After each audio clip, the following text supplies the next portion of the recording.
Welcome to the Urban Wine Club podcast. Pour a glass, sit back, and enjoy the show.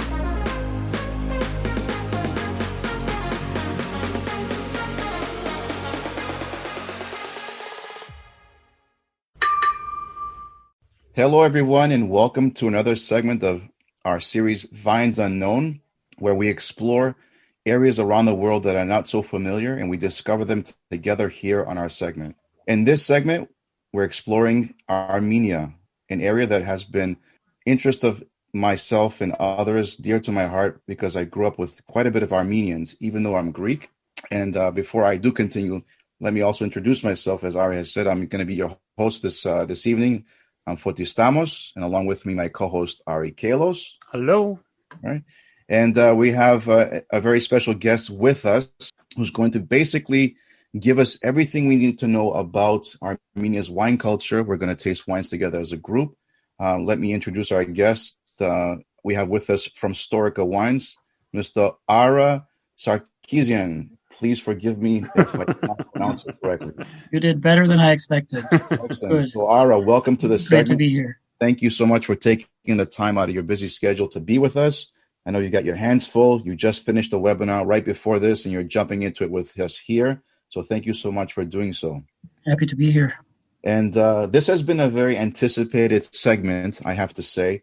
Our whole concept with Vines Unknown was basically, we're always learning about the same regions over and over through time, obviously. But there's so many other areas around the world that need to be discovered that produce wine in a way that I think needs credibility, needs a forum, needs a voice. And I met the team from Storica not too long ago, maybe about 6 months ago, and I was taken away from the quality, the story, and the history.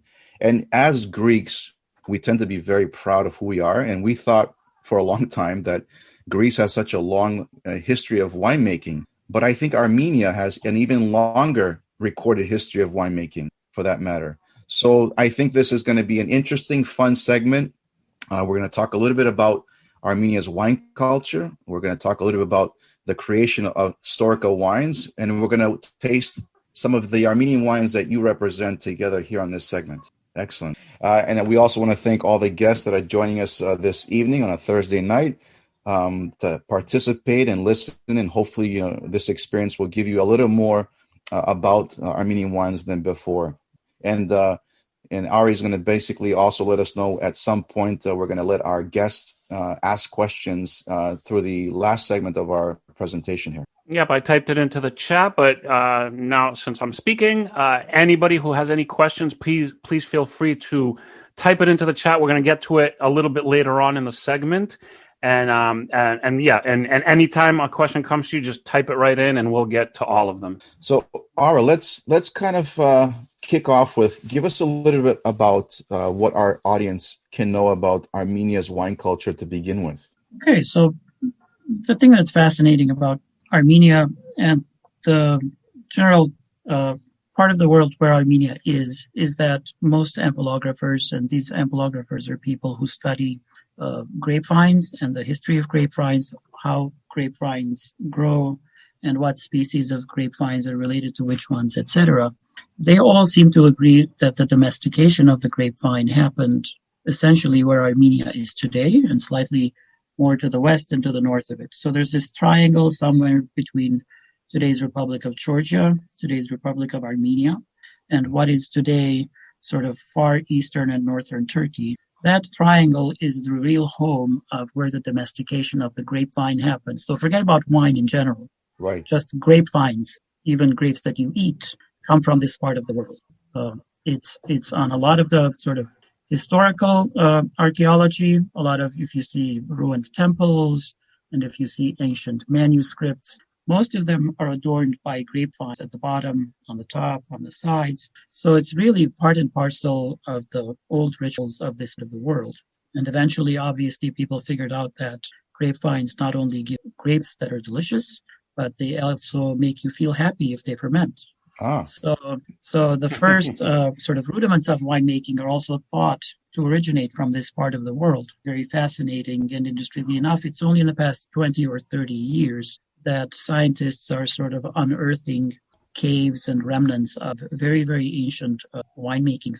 The oldest one currently that they found is actually in the Republic of Armenia, in the region which some of the wines will be tasting comes from. So I'll make a note of that.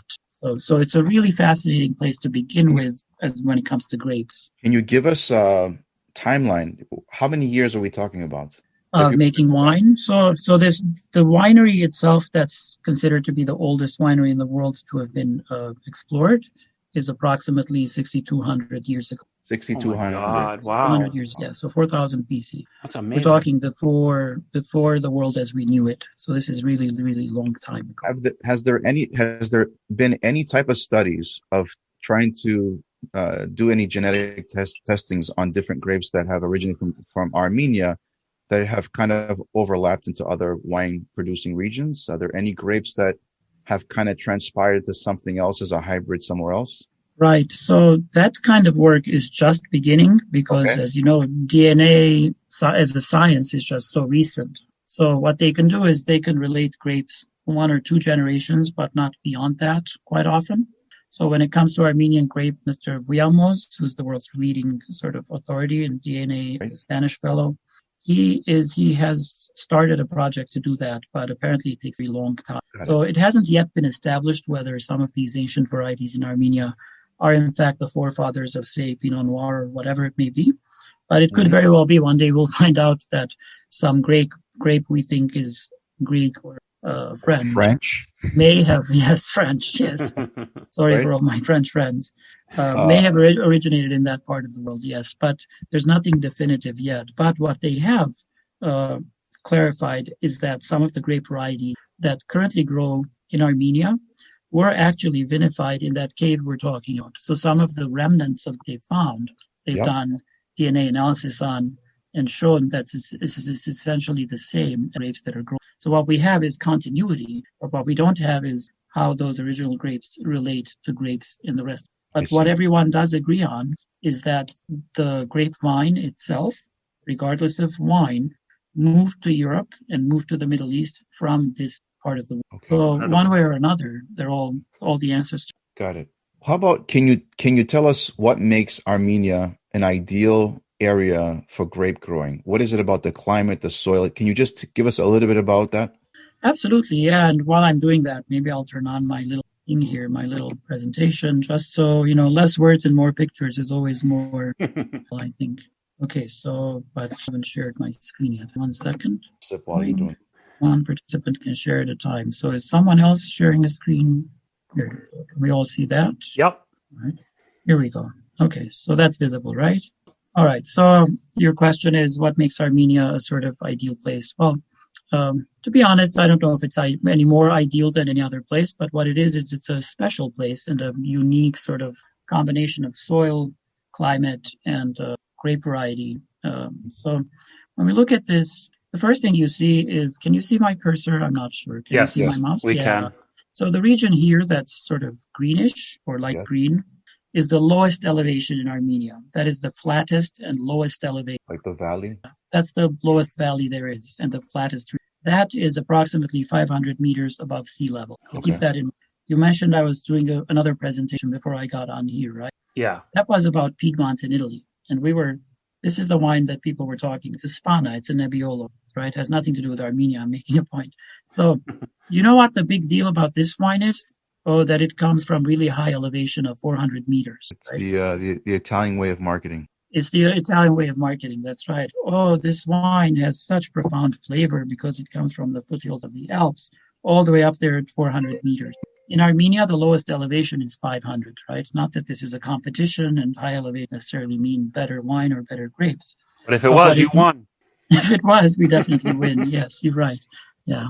But the point is, one of the characteristics of Armenia is high elevation viticulture. And what that really means is lots and lots of sunshine because you're so high up that even if you get a little rain, a little bit of clouds, some of the clouds are underneath you when you're picking grapes. They're not above you, right? You're above the cloud line. You hear a lot of talk about being above the cloud line when you talk about the sort of mountainous regions of Napa Valley, Howell Mountain, Veeder Mountain. These are all at 700 meters, and they're considered high elevation, right? In Armenia, the lowest elevation flatland, where we consider sort of cheaper wines to come from, is about that elevation. So everything from there on goes up. The brown bits are the highest elevation. That's a mountain right there. And this is a mountain, and this is Vayotsor, the region that we're going to talk about mostly. So high elevation is one of the things. If you look at the map on the right and match it to the elevations, you see these regions, Arakatsotin and Armavir, to the west of the capital Yerevan. To the south is the Arat Valley, which is sort of the flat land, as you can the green. Vayotsor is the sort of quality and smaller production winemaking center of Armenia, where we're in really, really high elevation. Here we're above 1,000 meters above sea level. So you get very, very cold nights and you get super hot days. And so you get lots of sunshine to drive alcohol development, right? You get lots of heat to develop sort of ripeness in terms of flavor and tannin. And you get very cold nights, which keeps the grapes very fresh and retains the acidity and doesn't allow the grapes to keep ripening overnight. So the grapes throughout the day are ripening, then at night they stop. Then they start again the next day, and then they stop at night. So this gives them a lot of freshness. I'm sure you've had mountain wines from northern Greece, which aren't quite this high up, but you probably sense that sort of freshness in those wines also. Yeah, that's a very That's one thing, is the elevation. The other thing are the grape varieties themselves, which are pretty ancient and have been planted there for hundreds, some thousands of years, and the soil. So most of Armenia has volcanic soil. Some of it's interspersed with clay and limestone, and that combination of the three gives you ripeness, sort of full-bodied wines. It also gives you clarity of flavor from the limestone, and you get a lot of minerality and sort of brightness from. So is there an active volcano in Armenia? I don't think it's active. No. Arakats is. I think they're all sort of. They've done their bits and they've spewed their lava and they're done. I mean, I don't know if volcanoes can come back to life 1 million years later. I don't know. I don't think they do. Anything's possible in the times we live in. Right. So 2020, yes. Yeah, maybe some other time we'll see if they were. Interesting. But anyway, we kind of went through this, and the thing to remember is sort of Noah in the yard, right? When Noah, and then he went down into the valley and planted. So he couldn't have gone to the other side of the mountain because that's not the grapevine sort of ancestral roots are, according to templeographer. We know he came to the eastern, if he ever existed, the story, and that would have happened here in these fields where you're on the right. So it's part of the sort of mythology and the ritual of living in this part of the globe to believe that, we live under the mountain where Noah landed and we live in the area where he first planted. So it's really ingrained according to history, the Babylonians bought wine from ancient Armenians that were put in wooden barrels and shipped down the river. And Herodotus, one of the major historians of Greece, I'm sure you learned those classes in school, unless you skipped class, you might have done. He has made lots of mention of the wines of Armenia along with the horses of Armenia. Actually, Greeks used to buy horses for military use, apparently, from Armenians. And when he was there, he wrote quite a bit about Armenian wines and winemaking. That's Strabo, by the way. How do you say Strabo in Greek? Honestly, that's the first time I've seen I've never heard this name. And if you pronounce the B in the correct Greek, it would be Stravo, but Stravo means crooked. So I don't know if that's true or not. It means what? Strabo? Crooked. Yeah, Strabo, that's the Anglicized version of the name. You should look that up. I'm not sure what the Greek name is, but he's a fairly well-known name. Anyway, so this is the 6,100-year-old cave that I was showing you. This is the sort of the entrance there. And this is the inside where there are sort of these pots and these holes. What they found is a press to press grapes. My God. From way back then, yeah. And they've done analyses which show the way you prove that whatever resulting sort of fragments of fruit are grapes is you identify tartaric acid, which is unique to grapes. So they found remnants of tartaric acid, which is how archaeologists sort of prove that these were grapes and not pumpkins. And there's sort of, there you can see here on the top left, another view of those. And in these other pictures, I'm just showing you historically, this is the karas, the equivalent of the qvevri that the Georgians use. Yes. These kind of clay devices are also found in Sicily and other parts of southern Europe. But in the Armenian tradition, they're sort of half Georgian and half European in that they're half buried in the ground. They're not entirely underground, and they're not entirely above ground. 2/3 of them are buried into the ground, and 1/3 is left above ground. This is Garmirpulu, which is just southeast of the capital of Yerevan, where they found approximately 400 of them. And they have cuneiform inscriptions on them stating the dates of the harvest, how many sort of grapes were harvested that year, each year, and how much wine and how many karasas they filled. So there was documentation to show that this was an organized sort of attempt to make wine on a commercial scale, bottle it, document it in cuneiform by, taking a rock and really sort of that's absolutely amazing. Crazy stuff. Yeah. You can go visit that. And the amazing thing is there's no gate. You can just walk in there. Yeah. Free admission. Has anyone ever attempted to steal any of these precious historical... Funny you asked that. So the next picture will probably show you an attempt at stealing one of them. That's Fuddy's grandfather. Right, exactly. Yeah, we did not rehearse that, people. He asked the question, and the next slide happened to show it. So this is a guy trying to steal a karas, right? I have no idea where this guy's going, but I just wanted to show how these traditions still keep going. I mean, this is really, really heavy. I feel really bad for the animal that's holding that. The donkey. My God. Wow. But over the past 50, 60 years, there's been an attempt to sort of salvage some of these. A lot of them are in people's homes and yards where they've been there for 100 years, 200 years, 500. Wow. And they're of no use to the people who live there. So there are some adventurous winemakers who are trying to buy them. They take them off people's hands, put them on a donkey, and also to study how it's put together, what kind of clay it's made with, and what the diameter is, what the angles are, if there's a method to the madness. That's fascinating. So a very quick glimpse of the various regions. So Arakatsoten here, Arakats is a mountain. It's also an old volcanic mountain. And this region is basically sort of the lower parts of the mountain is the steps that descend from the mountain is where viticulture is done. So on the left here, you're seeing a winery. In the center, you're seeing this plain, the flatter 500-meter elevation that I was showing you. So this is more commercial winemaking. And this is where, obviously, Armenia was a Soviet republic for about 100 years. And during those years, this western valley floor is where most viticulture took place because Soviets wanted a lot of wine. They didn't want the best wine. They wanted cheap wine, and they wanted some grapes for brandy also. So they chose the area that was the flattest and the most amenable to sort of commercial viticulture without paying much attention to quality. So as you can see, it's really flat, really widespread. This could be, this could be California. This could be Argentina when you look at it, right? Yeah. There are no slopes, no hills, no elevation. So this is where a lot of the larger, more commercial wineries grow their grapes because they can mechanize it, they can use tractors and that sort of thing. But traditionally, this is where the cheaper grapes come from that go into. And on the right, you see Vayotdzor, which is today's sort of leading high-quality region. Mm-hmm. This is not flat by any means. It's high elevation, and it's where the current lineup of Storica, right. So anyway, this is a basic summary. Grapevines are grown between the elevations of 600 and 1,800 meters above sea level, which is really, really high.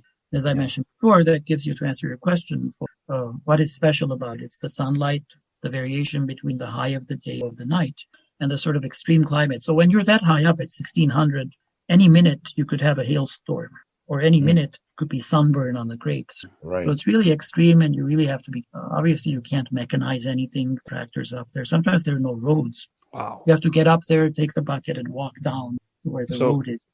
Can I on that comment, can I ask a question then? Having said all this, does that mean that there's quite a bit of organic farming because of these methods? Yeah, I mean, I wouldn't say certified organic necessarily, but for the most part it is because there's no mildew. Armenia is not a humid place. It's very dry. Right. Primary reason people spray the fungicides, other things, is obviously due to humidity. Armenia, for the most part, does not have that problem. There are some regions in the far east and the far northeast which are humid, but for the most part, yes, it's natural. But it's not certified. Very minimal intervention in the farming practices. Pretty much minimal intervention. They do a little bit of irrigation, Okay. because they get so much sun. But this is not the kind of drip irrigation you see, and you're just flooding. So once Oh, per wow. season, they're allowed to flood irrigate, and that's it. So we can basically say clean wines because of what we're just discussing. Yes, very clean wines, exactly. It's nature making the grape. That's very important. That's so great. I love that. I love Yeah. learning about. Yeah, so this is why you get, what I highlighted in yellow is that the typical characters in the quality wines of Armenia have really truly expressive aromatics that comes from the combination of the cold nights and the super heat of the sun. And when you're there, I hope you guys will come with me next time. Once this coronavirus is done. I've already accepted your invitation. Yeah. Forget grapes. If you're walking out there in the summer and you're at 1200 elevation, you have to wear a Mexican hat. Otherwise, you can't stay out there for more than 3 or 4 hours at that elevation. The sun is just so intense, right? This is not the Greek sun by the ocean, which is relaxing. Yeah. This is a sort of, it bothers you after a while, the sunlight. I see. Okay, so much for the presentation itself. Hopefully that helps answer the question. Absolutely. It gives a better perspective on, considering what you just mentioned, then yes, like Armenia has an ideal environment for growing grapes at a level that can produce, in turn, high quality wines, as the way I look at it. Exactly. And not often today, and this is why we're having this segment, is that when you think of Armenia, not everyone's first thought is wine. But now there's every reason to think about wine when it comes to Armenia based on what you're just presenting to us. Right. What's interesting is that even though the sort of the setting is perfect and the history's there, what has happened is due to sort of a lot of history, as well as the Soviet years, what happened was a lot of the vineyards are interspersed with different varieties. So if you're a winemaker and you're trying to make a wine with grape variety X, you're going to have a really hard time finding a single grape grower who can assure you that all the grapes he has is grape X, right? Mm-hmm. Because during the Soviet years, they just said, plant it all together. We're just going to harvest it early and make brandy out of it, right? The Soviets had decided that Armenia would become the brandy factory of the Soviet Union, and that Georgia would become the wine factory. So it was a controlled economy. Yeah.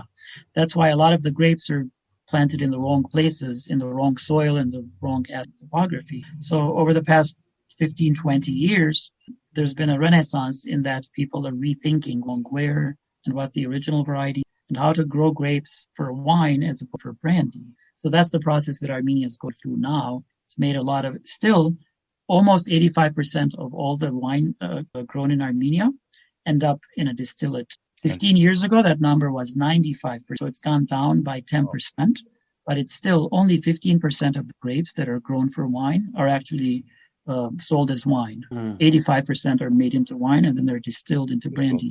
I have to make a quick comment, and again, I'm not trying to keep referencing that we're Greek, but as Greeks, we have our. I'm sorry, where are you from?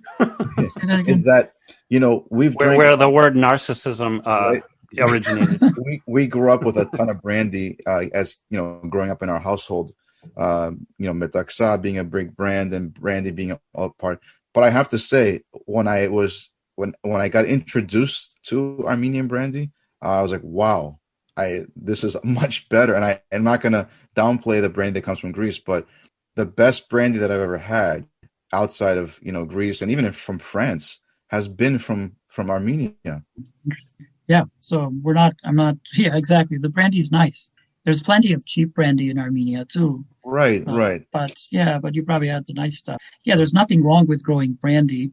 It's just that slowly the culture is moving away into wines. It'll take decades. Yeah. That's going to lead me into my next question as we go into our next segment in the show here. Is that now you mentioned the Renaissance, right? And here is a company that I just founded by mutual friends. Not, I'm going to say accidental, but maybe it was destined to be. So Storica Wines, which I would like you to talk about a little about what is Storica Wines and why now? Why are we now putting together this team to start importing Armenian wine? Right.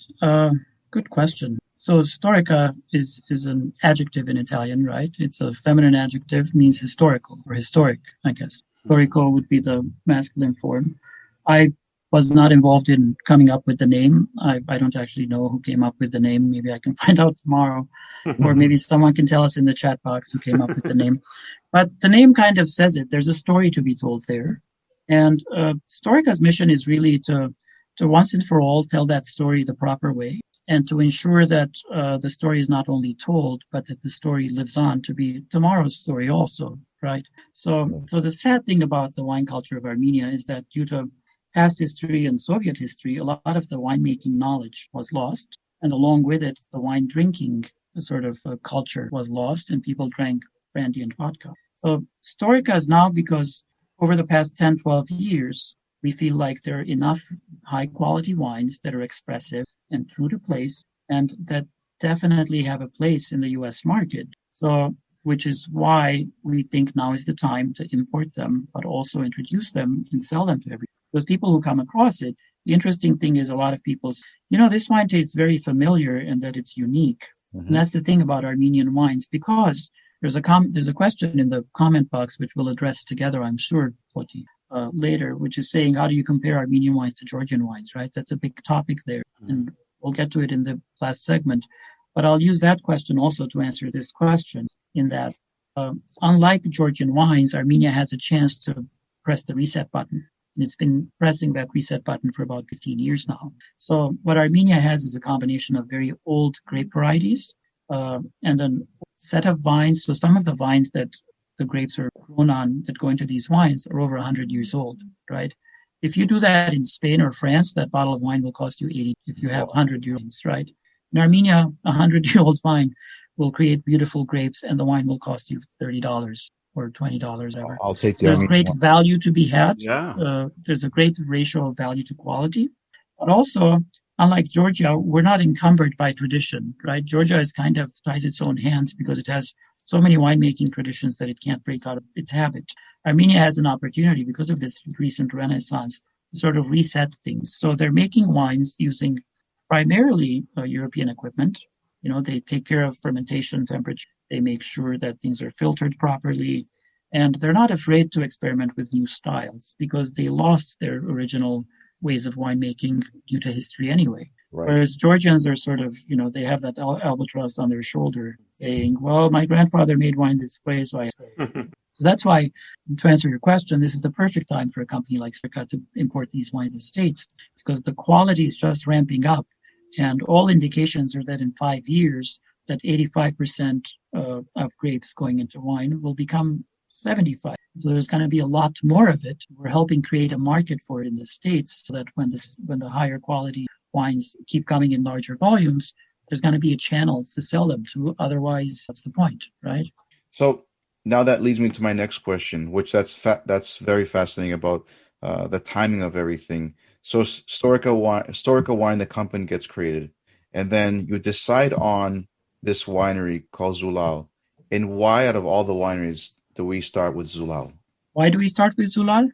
Yeah. And we can talk a little about the winery and then start tasting the wines at some point very soon. Absolutely, yes. Let's start tasting the wines. So Zulal means pure in the Armenian language, right? Zulal. And one of the reasons we started with it was because their aim is to showcase the flavors, textures, and aromas of the sort of leading authentic grape varieties of Armenia. They're not making wines using Malbec or Syrah or international grape varieties.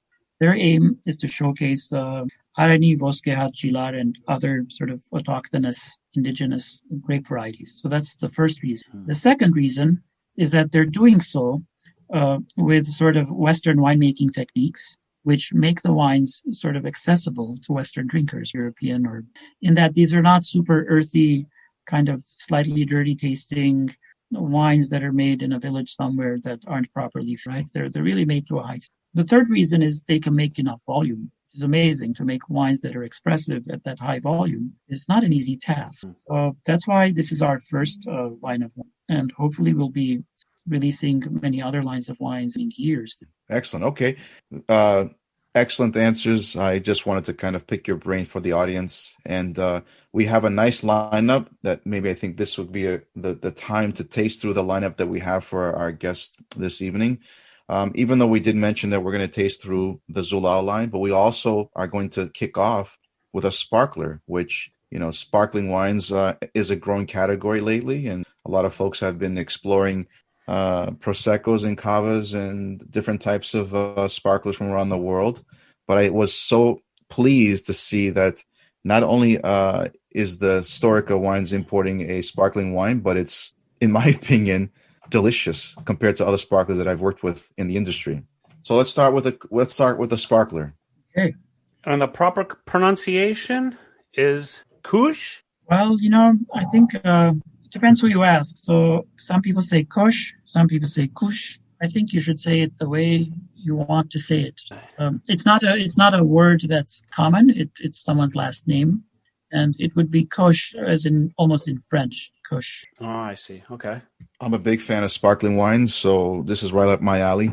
And I've been drinking sparkling wines for quite some time, but lately, in the last handful of years, it's become more and more of a thing for us. And I start to introduce it to more of my family and friends, and now they're onto this. Where before, it wasn't really considered a selection other than just toasting and celebrating. Right. Yeah. Sparkling wine has an unfortunate situation in the marketplace because a lot of the marketing is driven by sort of celebration only.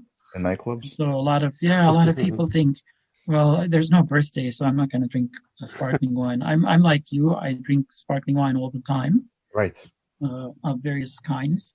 I was always kind of wine, shy to drink sparkling wines when I went out, and I give credit to my sister because every time we'd go somewhere, she'd order a sparkling wine, and I was like, wow, must be interesting. But she always did it, so then I started doing it, and then I would, go out for a drink with Foti, and he would do it, and I was like, hey, if my sister and Foti are doing it, then I'm good to do it too. So you weren't comfortable doing it on your own, is what you're saying? I wasn't.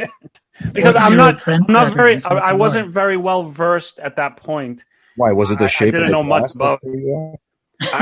I was a sheep, and I just did what other people did. Got it. Okay. No. So, Ara, as you were saying? Yeah, so this sparkling wine is made in the sort of méthode traditionnelle, as they call it, or the champagne method, as it used to be called. Now it's illegal to say that, but there I said champagne method. Yes. Okay? So we might get sued tomorrow. No. Just kidding. Anyway, the champagne method simply means that the second fermentation that produces the bubbles, it actually happens in the bottle that you get at the store, right? It's washed, cleaned, labeled, and then you buy it. The wine never leaves the bottle, unlike Prosecco, where after you make wine, you pour it into a big tank, you close the tank, you pressurize it, and then you produce the bubbles and you rebottle it. So this is the traditional method, meaning once you make a still wine, you add further yeast and sugar, you close the cap, and then the bubbles appear inside the very bottle that at the store, which is why it's often slightly more expensive than Prosecco. So this is the first one in Armenia to use autochthonous or indigenous grape varieties. There are other sparklers that come from Armenia, but they use international grape varieties like Chardonnay and other things, which is obviously common in Champagne. But this one uses two grapes, Khatuni and Voskehat, Voskehat being the wine we're going to taste in the Zulal line of wines that come from the far sort of southwestern corner of Armenia on that thin strip goes towards Iran. These are again high elevation. They come from about 1,700 meters above sea level, which is what helps give it that sort of crispness and high level of acidity because it's very cold at night. So these grapes are sort of picked a little early, so they're barely ripe to give them that zing and that citrus and green apple flavor, high level of acidity. Then they do a second fermentation in the bottle, after which it sits on the yeast sediment for somewhere between 1.5 years to 2 years, right? Oh, wow. So in Champagne, just to put this in context, a regular non-vintage Champagne, which is about 95% of Champagnes out there, by law only needs to spend 15 months on the yeast. So this wine spends between 18 and 22 months. So it's slightly more complex than your average non-vintage Champagne in its yeastiness, but it's not super, super yeasty. So it plays that fine line between having crisp, fresh flavors of fruit along with a yeasty, creamy flavor that comes from the yeast kind.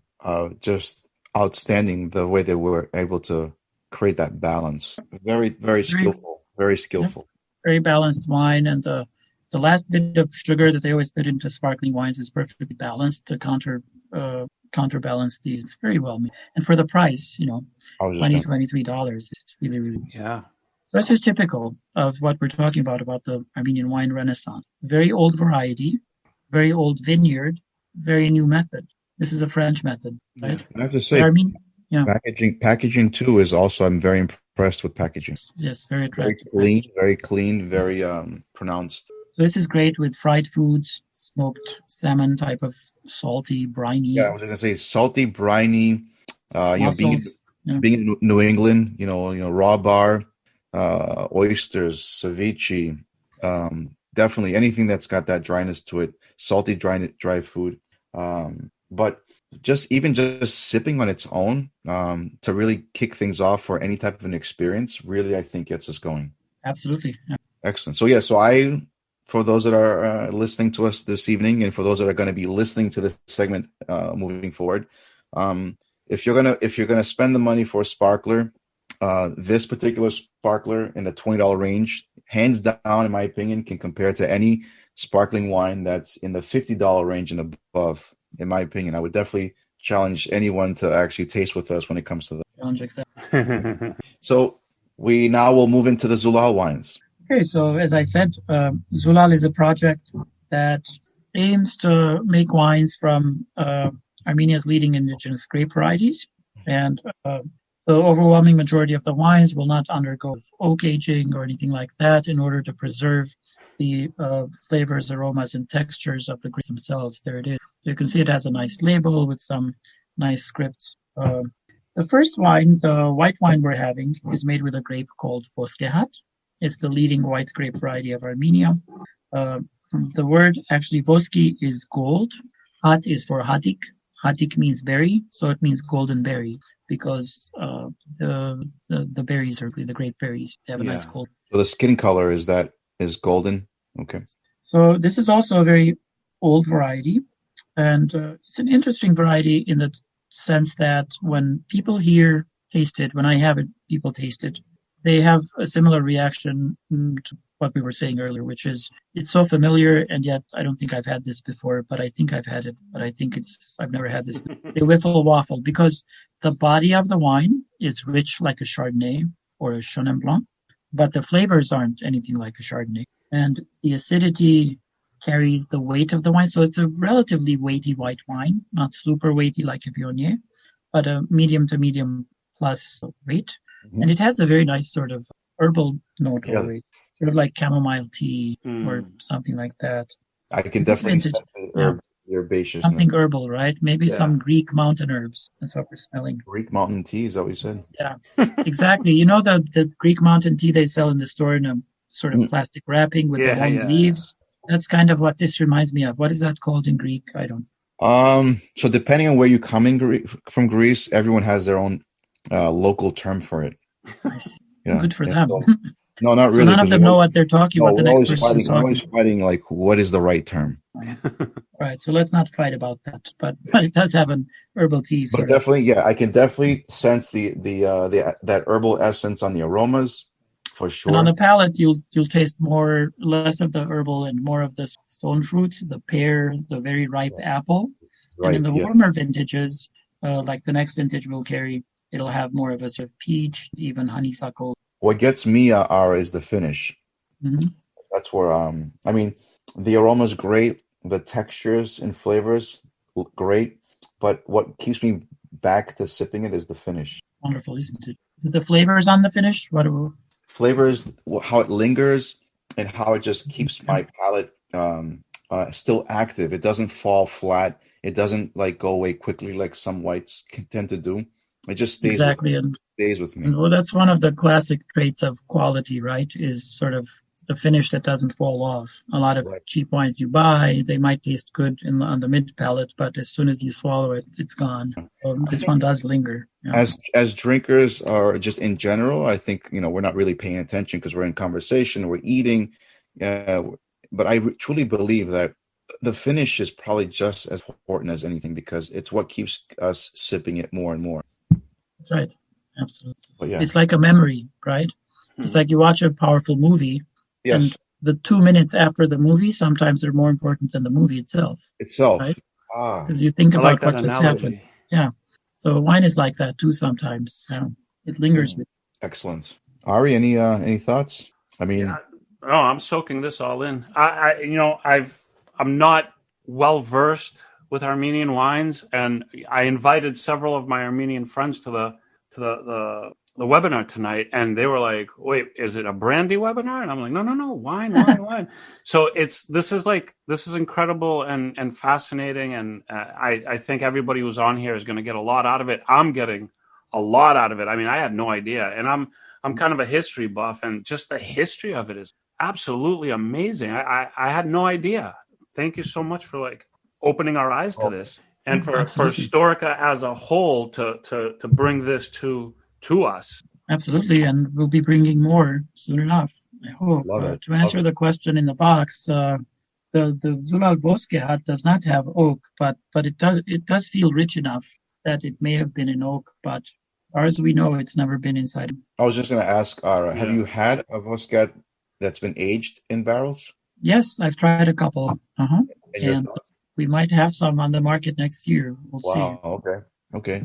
The tricky thing with the wines there is so oak barrels aren't really traditional in that of the world in the sense of history. True. It's a European import, and so they're trying to figure out whether to use the local wood or to import from Slovenia or France and that sort of. The local wood sometimes is too powerful, so I think it'll be another 5 years before most wineries figure out what kind of barrel. Possibly. It's really the clay. Yeah, it's really the amphora that's the traditional maturation. Yeah. This all night. You know why they don't do it in clay anymore? Because they don't have donkeys to move it around. Right? Picture. Remember the picture? Well, we should start a business in Armenia that actually that's right. Those donkeys. Right. Oh, you have enough of them in Greece, right? You No. The donkeys in Greece are too lazy. No, that's not going to work. But so now that we've got to experience the white, which I think is a fascinating selection for anybody who hasn't had it to try it for sure.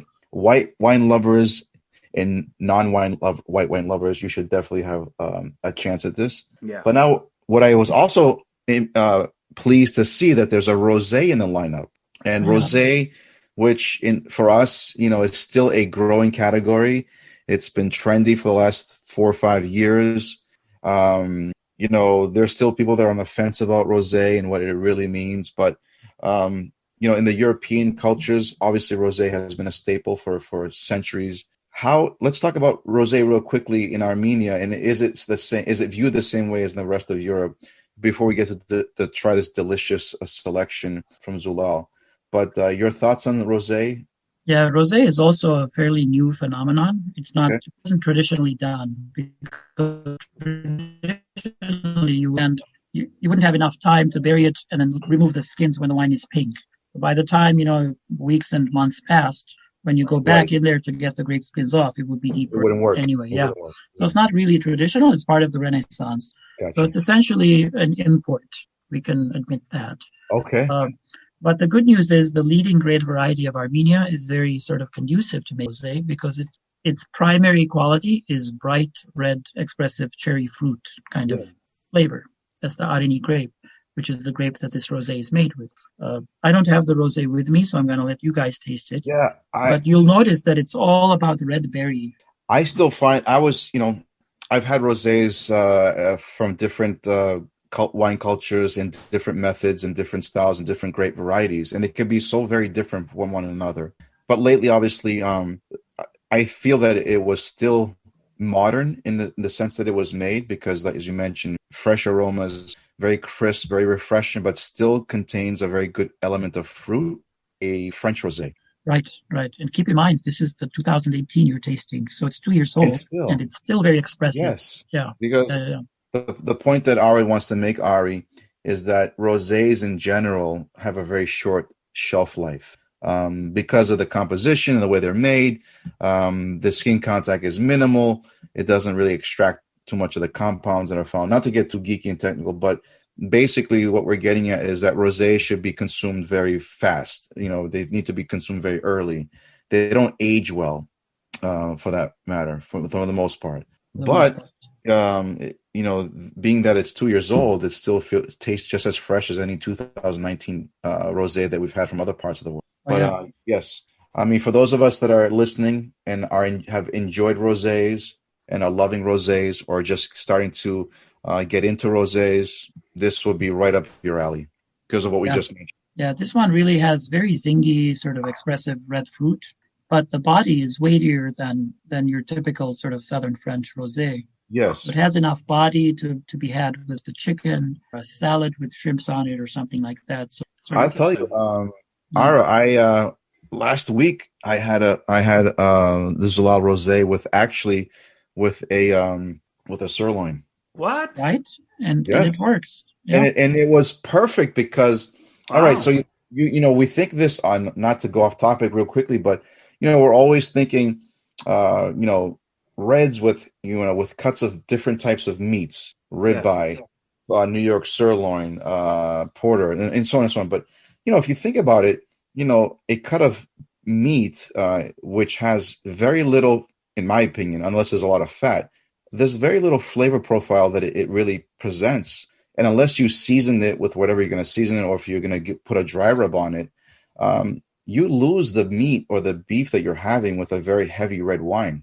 When you have it with a rosé, in my opinion, like the Zalal, you still maintain the flavors of the beef that you're having, or the cut of beef, along with the wine itself. I find that it's a perfect balance.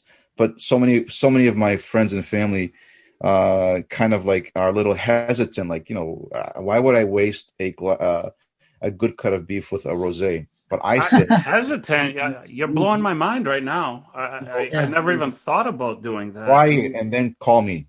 Yeah, I agree with Foti completely. You know what I like with steak? Riesling. Wow. Riesling or barrel-aged Chardonnay. Though I think the only people who say, "Oh, you're having steak, you should have this blockbuster Cabernet," are people who have too much Napa Cabernet to sell. So I mean, so it what's makes my no sense. It comeback just when I takes over order the flavor of the food. Yeah. Yes. What's my comeback when I order a rosé or Riesling with the steak, and the server looks at me? I need a good comeback. Send them the link to this webinar. Exactly. Yeah. Comeback. Exactly. Tell them to call Foti or me, and we'll take care of it. So, I need a professional to stand up for me. I just wanted to mention that because I had it last week, and it just floored me, and I was like, I gotta make this announcement during the webinar. So some nice Greek barbecue with Armenian rosé. Wow. Yes. Greek lamb and Armenian wine. Right. That's great. I love that. So there we have the so quick question. How long is the skin contact with this rosé? Do you have any idea? Or on this rosé, I don't know for a fact, but just based on how it tastes, how it smells, yes, probably a couple of weeks. Right, because obviously, ladies and gentlemen, rosés are wines typically made from red grapes, and what determines the color and the look is how much time the skins are in contact with the juice that's in the vat. So the longer they stay in the vat, the darker the juice gets, right? So the less time it has to gather, the lighter and brighter it looks. Does that help you? Right in front of you, Foti. Well, there you go. That looks good. The sun from Santorini is bothering me. That would be a great marketing picture, with a picture of Zalal Rosé at Santorini. We're going to so Storica, and along with yourself, and we're going to have like trip planned to Santorini. We're going to bring Armenian wine, and we're going to do some great things together there. All right. Santorini also, by the way, is full of volcanic soil, just like Armenia. So they also make great wines. But the only problem there is that it's still considered slightly active. Yeah. Oh, did he freeze? So if you're on an island with a slightly active volcano, and the only way to get out is by boat, you're in trouble, right? A little bit, yes. Well, Ara, I got to tell you, now that you just mentioned that, not that this have to do with the webinar, but I happened to be in Greece during a unfortunate circumstance with an earthquake. I was in Athens, and the only way to get out of Athens was I had to jump on the next ferry boat that was leaving, and that was one of my experiences of those circumstances. Yeah. But anyways, let's move on to our next one. So we just got to experience the rosé, and we're going to move into what I've been waiting for, is the red. Yes, that's what I've been sipping on. which is a blend, right, Ara? It is, yes. So this one's a blend of 70% RNE. That's that sort of indigenous leading red grape of Armenia we were talking about that the rosé is made with. But in this case, they blended it with 20% Syrah and 10% Sireni, which is a grape that comes from Artsakh in the far east of Armenia. Fadi, hold it a little over yourself. Yeah. We can't see. There you go. Oh, there it is. Okay. So, Areni, that's the correct pronunciation. Areni. Yes, Areni. Areni. So, Areni is also the name of the village, which is sort of the winemaking center of that southern high-quality region where that old cave is, and a lot of the traditional winemaking is preserved there because the Soviets didn't really bother to go all the way there. So what's interesting about this red wine... Sorry, go ahead. Real quickly, so Areni is the name of the varietal, but it's also name of the area. It's a town. It's a small town so that is kind of located in the southeast, that last province I showed you for winemaking. Mm-hmm. So it's a town that is kind of in the center of all the sort of high-quality hillside winemaking that goes on there at the high elevation. So can Areni, the varietal, grow outside of the town Areni? It does. So there's a nice winery that actually planted Areni in the northwest of Armenia, in that Arakatsotin region. It's a very well-established winery, and their wines sell for a lot of money. So they've proven what a lot of people said couldn't be done. They said, oh, no, Areni only grows where that Areni region is. This guy proved them wrong. It does need sort of soils that are not compacted, so it can't grow in clay soils and things like that. It needs looser soil. Okay. But other than that, they've proven that they can grow it in other parts of Armenia. So let's get into the wine, and let's give our audience a little preview of this great red blend. Okay, so this red blend is interesting because it kind of marries 3 grape varieties and 3 wine regions. So, which is not really commonly done in Armenia, which is why it's unique. So the Areni comes from the southeast, that Vayotsto region that we spoke of. So it'll bring that fresh red berry flavor to wine. The Syrah comes from those flatter 500-meter elevations. Remember, I was saying those are the lowest elevations in Armenia, the more sort of commercial winemaking. It comes from that region, which makes riper grapes. So the Syrah brings this sense of ripeness, sort of that fig and maybe blackberry jam, blueberry jam kind of aroma you find in this wine. And the Sireni comes from Artsakh, which is in the far east of Armenia, which is a much more moderate and less extreme in climate. It's a little more humid and little warmer. So that grape makes sort of colored, intense, more tannic wine. So what this blend is basically indicative of what the 3 different regions and the 3 different grapes of Armenia grown in 3 different regions can do.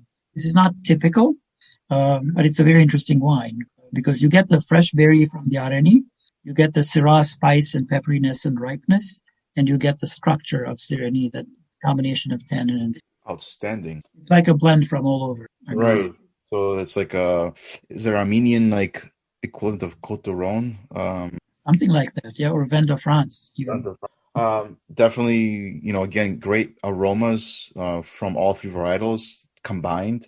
They're very inviting for a red, very warm aromas. Especially now that the weather's getting cooler. I think this is such a great fit at the moment. I mean, today was I'm in Boston right now, so weather is still in the 60s, but at night it kind of drops quickly. But this is a great fitting transitional wine because we're still thinking that summer just finished, right? It feels like summer just ended, right. And we're still like especially today after winter. But the aromas are very inviting, Ara, for sure. Yep. And so the wine is not, it has a lot of depth of flavors from each of the 3 grapes, but it still feels light enough.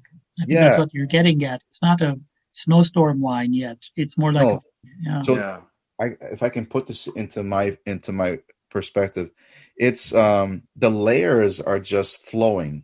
There's different. Obviously, I can taste the different layers because of what you just mentioned, but they flow. In some other complex wines, you can really distinguish the different layers individually, but here it flows together. So what I mean by texturally, like on your palate, the sensation feels great. It feels smooth. Some wines have different sensations because of the way they're made up, but here the textures really flow.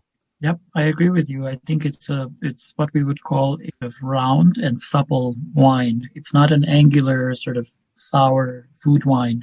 Right. It's very rounded and supple. Yeah. Yes. So I can see myself having this on its own and also at the table. Mhm.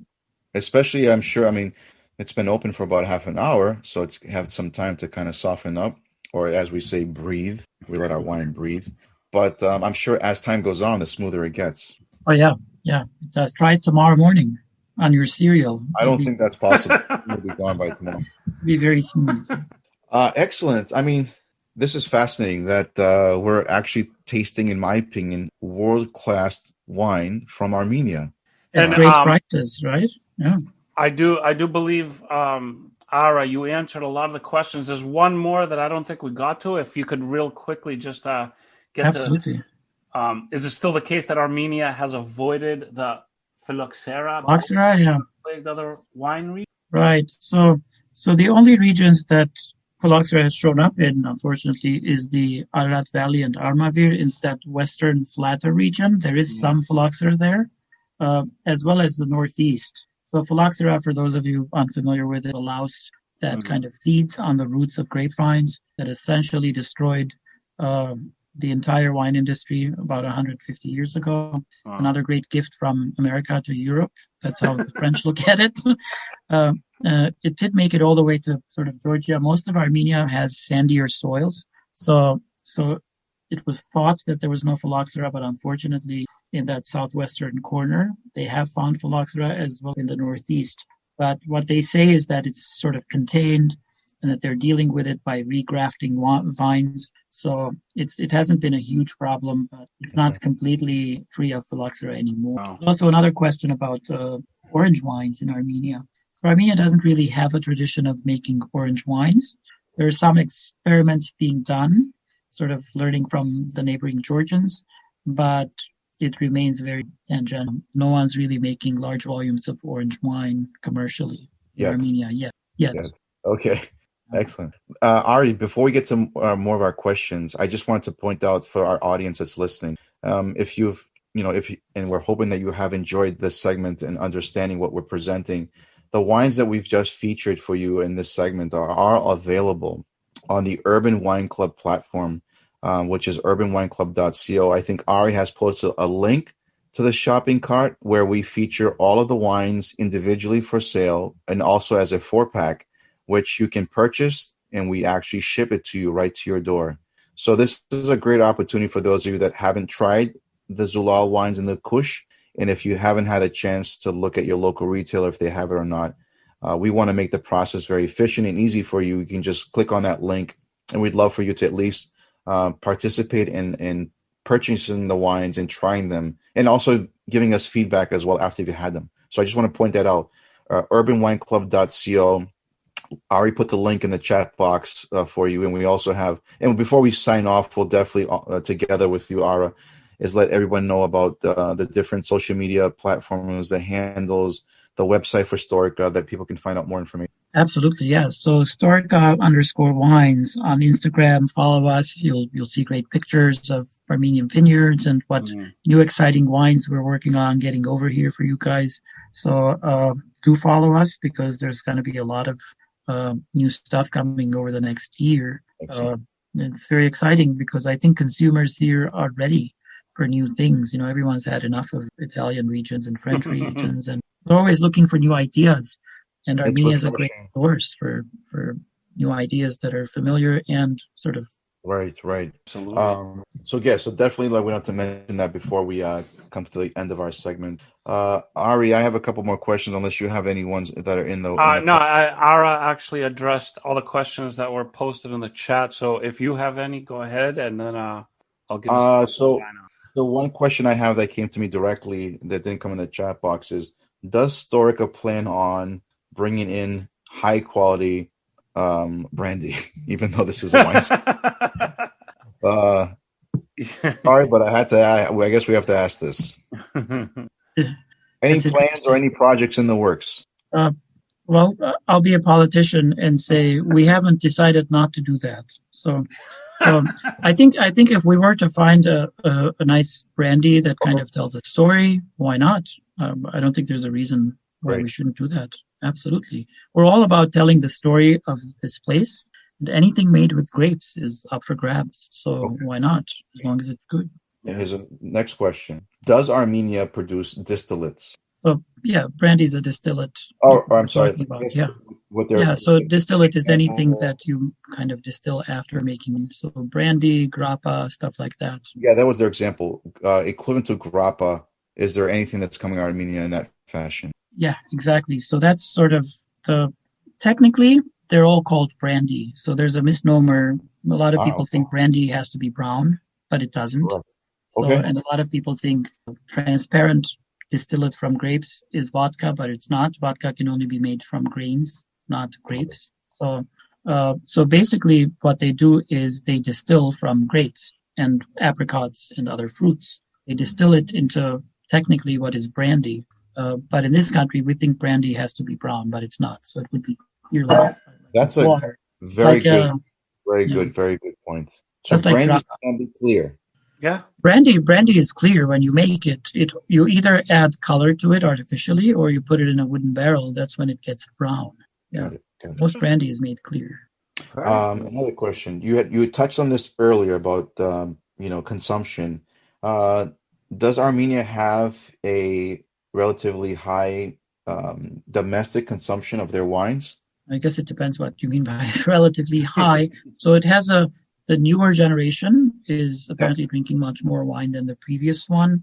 There are a lot of cool and hip wine bars popping up all over town. Oh, nice. That's kind of the thing to do these days, whereas before they would go eat food and throw back shots of like that. Mm-hmm. So I wouldn't say it's quite as, they probably drink more wine in Italy and Greece than they do in Armenia. I see. But the younger generation is drinking wine as their to drink. So probably in 10 years, if you ask me that question, if we see one another again in Santorini, I'll have a different answer for you. So it's growing. The segment of consumers in Armenia that are drinking wine is growing, and institutions and sort of bars and restaurants are offering more and more wines. That is true. But compared to, say, European countries or Argentina, it's still pretty low. Got it. This next question, I don't know if you can actually justify this, but we'll ask. I just ask, like, where are you getting all these questions from? They're if they're texting not me. in the chat box. Yeah. They're texting you. Yes. They don't want to be known. Okay. If you were to compare one region of the world that produces wine, where would you compare Armenia to? It's a tough one. Who wrote that? That's a tough one. Yeah. These are smart Alex that are. Yeah. Yeah. I don't really know how to answer that question. Honestly, We're not going to answer it. Maybe sort of the cooler regions of Chile by the ocean. Yeah. Something like that. Maybe Santorini. Why not? I mean, Santorini is much windier. Okay. Yeah.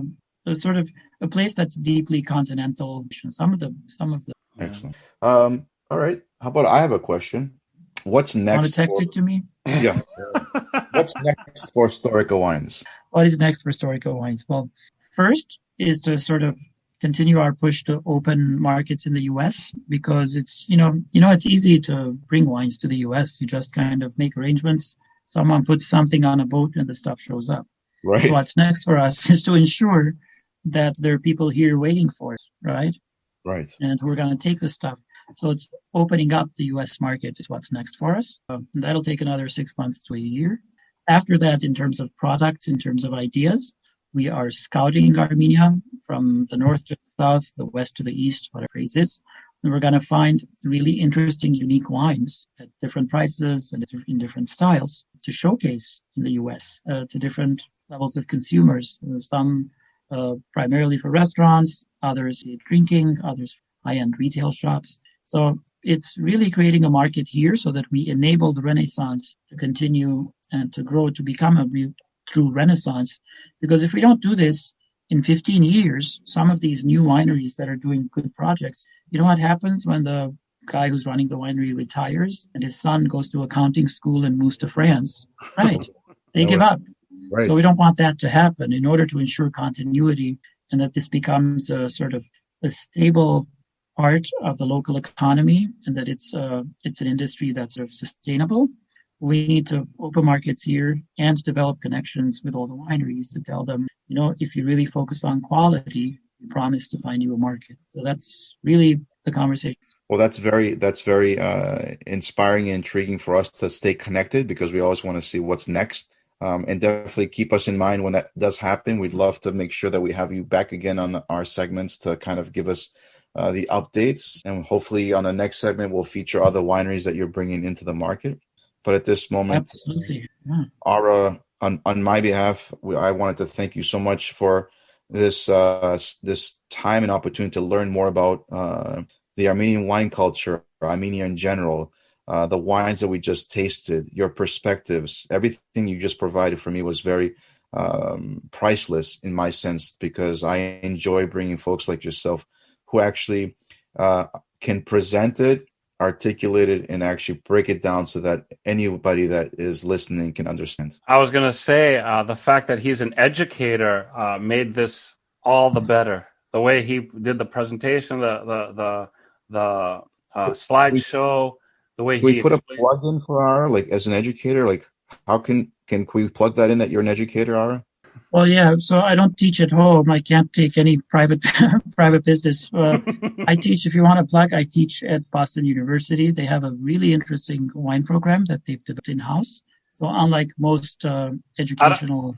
I don't want to offend you, Ira, but Foti is a BC alum, so don't hold it against him. Hang up. Wait. Hold it on the street. But having said that, Ari, you're a BU guy, so what's That's why we have this connection, Ara and I. Ara and Ari. I see. Ara and Ari at BU, right? That's the. But yes, I wanted to plug that in because I think it's important to know that those that want to learn more about wine, that there's outlets that you provide. But again, thank you very much, Ara. This was very, very fulfilling for me personally. I hope for our guests, and I hope for Ari, who was also kind of molding his. Oh my God, absolutely! Sharpening his wine skills here on these segments. This was far more fascinating than I anticipated it would be.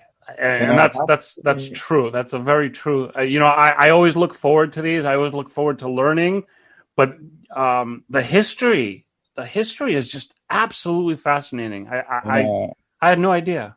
And I want to make sure I don't forget, but I definitely want to acknowledge. I want to thank the team from Storica Wines, Zach, Kevork, Rachel, Catherine, and Ara yourself. We've been very fortunate to have this collaboration, this partnership, this friendship that we've developed in such a short time, and that we're able to actually be a part of the development of your vision and your passions in the Armenian wine culture. Absolutely. It's a pleasure for me to be here. Thanks for having me. And it's a pleasure for us to have people like you as a partner, because we can't do this by ourselves. So thank you for letting out a hand and being our partner. No, we appreciate all of it. We appreciate your expertise. We appreciate your team for their professionalism. I want to say thank you so much to everybody who is listening tonight. Tomorrow, this will be a video, and it will be a podcast. We'll post all the information. We're going to post all of Storica's information. And I want to thank Foti for being Foti. And Ara, in case you didn't know, he's Greek. I just want to throw that out there. That makes sense. I don't know. I don't know if it was clear to you. Put that in the post. Thank you so much, Foti. And Ara, absolutely wonderful to have you. Everything you're very well spoken. The educator aspect is so well received because you just made it sound so very nice and simple, and we appreciate that. No problem. Glad to be here. Thank you, everyone. Thank you, everybody, for joining us. And we'll see you soon. Stay tuned. We got more great episodes coming up. Just follow us on urbanwineclub.co and all of our handles on social media. And download the app, free on the App Store and Google Play. Take care, everybody. Okay. Cheers. Bye-bye. Thank you, Ara. Bye-bye. Thank you. Bye.